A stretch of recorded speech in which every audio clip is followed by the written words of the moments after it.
వీక్షకులందరికీ నమస్కారం. ముందుగా రైతు సోదరులకు సంబంధించి భారత వాతావరణ శాఖ, స్కైమెట్ ప్రైవేటు వాతావరణ సంస్థ, ప్రపంచ వాతావరణ సంస్థ వచ్చే ఖరీఫ్ నుంచి ప్రారంభం కాబోయే ఎల్నినో ప్రభావం మీద ఒక తాజా రిపోర్టు విడుదల చేశాయి. 160 సంవత్సరాల తర్వాత అత్యంత భయంకరమైన కరువు పరిస్థితులు రాబోతా ఉన్నాయి అనేది ఈ రిపోర్టు యొక్క సారాంశం. 1877లో అంటే మన తాతల కన్నా కూడా వారి తాతల సమయంలో అంటే 160 సంవత్సరాల కిందట వచ్చిన అతి తీవ్రమైన ఎల్నినో, దానికి మించిన సూపర్ ఎల్నినో ఈ ఏడాది రాబోతా ఉంది అనేది శాస్త్రవేత్తల అంచనా. ఇప్పటికే కనిపిస్తున్న వాతావరణంలో మార్పులు, వేసవి కాలంలో సగటు కన్నా 3 నుంచి 5 డిగ్రీల టెంపరేచర్స్ అధికంగా నమోదు కావటం, ఇక సముద్రంలో పసిఫిక్లో ముఖ్యంగా సముద్రపు నీటిలో ఉష్ణోగ్రత టెంపరేచర్స్ పెరిగిపోవటం ఆందోళన కలిగిస్తూ ఉంది. దీని ప్రభావం ముఖ్యంగా దక్షిణాసియా దేశాల మీద ఎక్కువగా ఉంటుంది. వ్యవసాయ రంగం మీద తీవ్ర ప్రభావం చూపుతుంది. అసలు తాజాగా వచ్చిన సూపర్ ఎల్నినోకు సంబంధించిన రిపోర్ట్ ఏం చెప్తుంది, అసలు ఎల్నినో అంటే ఏమిటి, సూపర్ ఎల్నినో అంటే ఏమిటి, దీని ప్రభావం ఎలా ఉండబోతా ఉంది? 1877లో వచ్చిన ఎల్నినో దెబ్బకి 20 కోట్ల మంది కరువు బారిన పడి ఆహారం దొరక్క చనిపోయారు. అంటే అప్పటి పరిస్థితులు డిఫరెంట్, ఇప్పుడు పరిస్థితులు వేరుగా ఉన్నాయి. ఇప్పుడు సుస్థిరమైన ప్రభుత్వాలు ఏర్పడ్డాయి. ఆహార ధాన్యాలు సంవత్సరానికి సరిపడా నిల్వ చేసుకుంటూ ఉన్నారు. ఒకవేళ దేశంలో ఆహార ధాన్యాల కొరత ఉంటే ప్రపంచంలో ఎక్కడి నుంచైనా దిగుమతి చేసుకునే సదుపాయాలు కూడా ఉన్నాయి. నీటిపారుదల సదుపాయాలు కూడా మెరుగయ్యాయి. అయితే వర్షాలు పడకపోతే పెద్ద ప్రాజెక్టులు కూడా ఉపయోగం ఉండదు. అసలు ఈ సూపర్ ఎల్నినో ఏంటి అనేది రిపోర్ట్లో ఏముంది అనే విషయాలు ఇప్పుడు తెలుసుకున్నాం. పర్యావరణంలో అతి త్వరలో ఊహకందని పెను మార్పులు చోటు చేసుకోబోతా ఉన్నాయి అని సైంటిస్టులు హెచ్చరికలు జారీ చేస్తున్నారు. 160 సంవత్సరాల్లో మరొకసారి అతిపెద్ద సూపర్ ఎల్నినో. 1877లో అప్పట్లో ప్రపంచవ్యాప్తంగా జనాభానే 120 కోట్ల కంటే ఎక్కువ లేరు.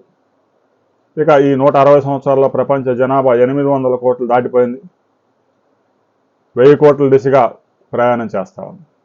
ఇక అలాంటి కరువు రోజులు మరలా రాబోతా ఉన్నాయా అంటూ వాతావరణ శాస్త్రవేత్తలు ఆందోళన వ్యక్తం చేస్తున్నారు. ఈ ఏడాది 2026లో సూపర్ ఎల్నినో కేవలం టెంపరేచర్స్ మాత్రమే, ఉష్ణోగ్రతలు పెంచడం కాదు, గ్లోబల్ ఎకానమీని కూడా ఎండబెట్టబోతా ఉంది అనడంలో ఎలాంటి అనుమానం లేదు. అయితే భారత్ ఈ ముప్పును ఎలా ఎదుర్కొంటుంది? పసిఫిక్ సముద్రపు అలల వెనుక ఉన్న దాగిన నిగూఢమైనటువంటి వాతావరణ రహస్యాల మీద ఈ రిపోర్టు ఒక విశ్లేషణ అందించింది. ప్రపంచ వాతావరణ శాస్త్రవేత్త ర్యాన్మాన్ 2025లో అత్యంత శక్తివంతమైన ఎల్నినో ఏర్పడే అవకాశం ఉందని ఏడాది కిందటే ఆయన హెచ్చరించారు. 1877లో సంభవించిన భయంకరమైన ఎల్నినోతో పోలుస్తున్నారు. ఆనాడు ప్రపంచవ్యాప్తంగా కరువు కాటకాలు, ఆహారం దొరకపోవడం, తాగడానికి నీళ్లు కూడా లేకపోవడంతో అప్పట్లోనే 4% పైగా జనాభా మరణించారని రికార్డుల ద్వారా తెలుస్తూ ఉంది. ఇక రికార్డుల్లో నమోదు కాని కోట్లాది మంది కూడా ప్రాణాలు కోల్పోయారు. తాజాగా వచ్చిన రిపోర్ట్స్, ఐఎండీ రిపోర్ట్స్ కూడా 2026లో కూడా అలాంటి తీవ్రమైన వాతావరణ పరిస్థితులు ఏర్పడే అవకాశం ఉందనే హెచ్చరికలను బలపరుస్తూ ఉన్నాయి. స్కైమెట్ ప్రైవేటు వాతావరణ సంస్థ కూడా ఇలాంటి రిపోర్ట్స్ని రిలీజ్ చేసింది. ఎల్నినో అనేది పసిఫిక్ మహాసముద్ర ఉపరితల నీరు అసాధారణంగా వేడెక్కే ప్రక్రియ. దీనివల్ల ప్రపంచవ్యాప్తంగా గాలి దిశలు, వర్షపాతం నమోదయ్యే పద్ధతుల్లో పెను మార్పులు సంభవిస్తాయి. వర్షాలు పడ్డ దగ్గర కుండపోత వర్షం పడుతుంది. వర్షం లేకపోతే 70-80 రోజులు చుక్క చినుకు కూడా పడకపోగా విపరీతమైన ఈదురు గాలులు, వేడి గాలులు వేస్తాయి. సాధారణంగా ఎల్నినో సమయంలో సముద్ర ఉపరితల ఉష్ణోగ్రతలు పెరగడం వల్ల వర్షాలు తగ్గి తీవ్రమైన కరువులు ఏర్పడతాయి. National oceanic and atmosphere administration 2026 April నివేదిక ప్రకారం ప్రస్తుతం తటస్థంగా ఉన్న పరిస్థితులు మే-జూలై నాటికి ఎల్నినోగా రూపాంతరం చెందే ప్రమాదం ఉంది. ప్రస్తుతం ఉన్న పరిస్థితులు కనుక అంచనా వేస్తా ఉంటే మే జూన్ నాటికి ఈ ఎల్నినోగా రూపాంతరం చెందబోతా ఉంది ప్రస్తుత వాతావరణం. ఇక 2026 అంచనాల ప్రకారం ఎల్నినో తీవ్రత ఎక్కువగా ఉండే అవకాశం ఉంది. 25% పెరిగే అవకాశం ఉంది. మామూలు కన్నా కూడా ఇది సూపర్ ఎల్నినో అంటున్నారు. అక్టోబర్ 2026 నాటి ఉష్ణోగ్రతల మ్యాప్ను కనుక గమనిస్తే ముఖ్యంగా ఉత్తరార్ధగోళంలో సగటు కంటే ఎక్కువ వేడి నమోదయ్యే అవకాశాలు ఉన్నాయి. దీనివల్ల ప్రపంచవ్యాప్తంగా పంటలపై, వాతావరణంపై తీవ్ర ప్రభావం చూపుతుంది. అతి తీవ్రమైన ఉష్ణోగ్రతలు ఎన్నడూ లేని విధంగా రికార్డులన్నీ బద్దలు కొట్టే అవకాశం ఉంది. ఇక 1877-78 కాలంలో వచ్చిన ఎల్నినో సమయంలో సరైన సాగునీటి సదుపాయాలు, ముందస్తు హెచ్చరికలు లేవు. కోట్లాది మంది కేవలం ఆ చెరువులు, కుంటలు, వర్షం మీద ఆధారపడి పంటలు సాగు చేసుకునేవారు. ఎప్పటికప్పటికే పండించుకొని తినేవారు. పెద్దగా నిల్వ సదుపాయాలు కూడా ఉండేవి కావు. 2026లో పరిస్థితి ప్రస్తుతానికి భిన్నంగా ఉంది. ఆధునిక నీటిపారుదల వ్యవస్థలు వచ్చాయి, అతి భారీ ప్రాజెక్టులు వచ్చాయి. కానీ అసలు వర్షాలే లేకపోతే ప్రాజెక్టుల్లో కూడా నీరు వచ్చే అవకాశం లేదు. అయితే ఇప్పుడున్న సదుపాయం ఏంటంటే ఒక ఏడాది పెద్ద ఎత్తున పంటను నిల్వ చేసుకుంటే మరో సంవత్సరం పాటు ఆ నిల్వలు సరిపోతాయి. ఒకవేళ దేశంలో లోటు ఏర్పడితే విదేశాల నుంచి దిగుమతి చేసుకునే సదుపాయాలు ఉన్నాయి. ఇక భారతదేశంలో ఏం జరగబోతా ఉంది, ముఖ్యంగా మహారాష్ట్ర, కర్ణాటక లాంటి వర్షాధార రాష్ట్రాల మీద దీని ప్రభావం తీవ్రంగా ఉంటుంది.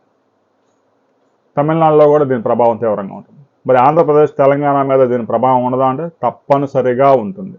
కృష్ణా, గోదావరిలో పుష్కలంగా నీరు రాకపోతే, వర్షాలే 40-50 రోజులు అసలు డ్రై స్పెల్ వస్తే పరిస్థితి తెలంగాణ, ఆంధ్రప్రదేశ్లో కూడా అత్యంత తీవ్రంగా ఉంటుంది.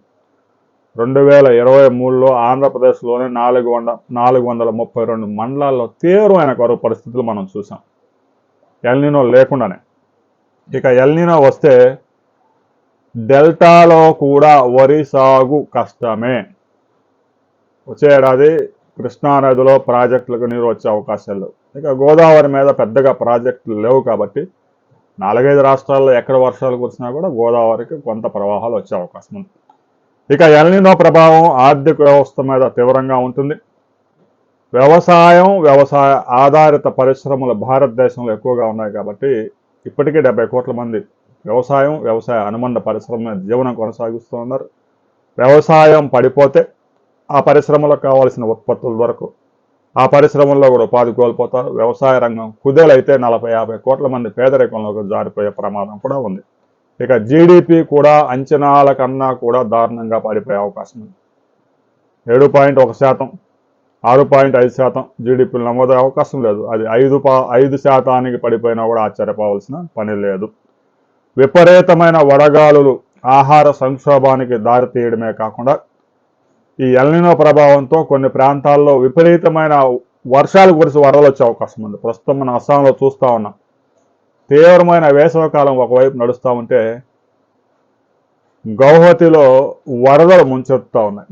ఇక తుఫాన్లు కూడా విరుచుకుపడే ప్రమాదం ఉంది. ఒకవైపు తీవ్రమైన కరువు పరిస్థితులు, మరోవైపు కొన్ని ప్రాంతాల్లో విపరీతమైన వర్షాలు వ్యవసాయ రంగాన్ని తీవ్రంగా నష్టం చేస్తాయి. దాంతో ముఖ్యంగా భారత్ లాంటి వ్యవసాయ ఆధారిత దేశాల్లో తీవ్రమైన ప్రభావం చూపే అవకాశం ఉంది. కోట్లాది మంది ఉద్యోగ ఉపాధులు కోల్పోయే ప్రమాదం ఉంది. రాబోయే కొద్ది రోజుల్లో దీనికి సంబంధించి ప్రపంచ వాతావరణ సంస్థ ఒక కీలక రిపోర్ట్ రిలీజ్ చేయబోతా ఉంది. ఫైనల్ రిపోర్ట్ రాబోతా ఉంది. ఆ రిపోర్ట్ వచ్చిన తర్వాత మరిన్ని వివరాలతో మరో వీడియోలో మనం కలుసుకుందాం.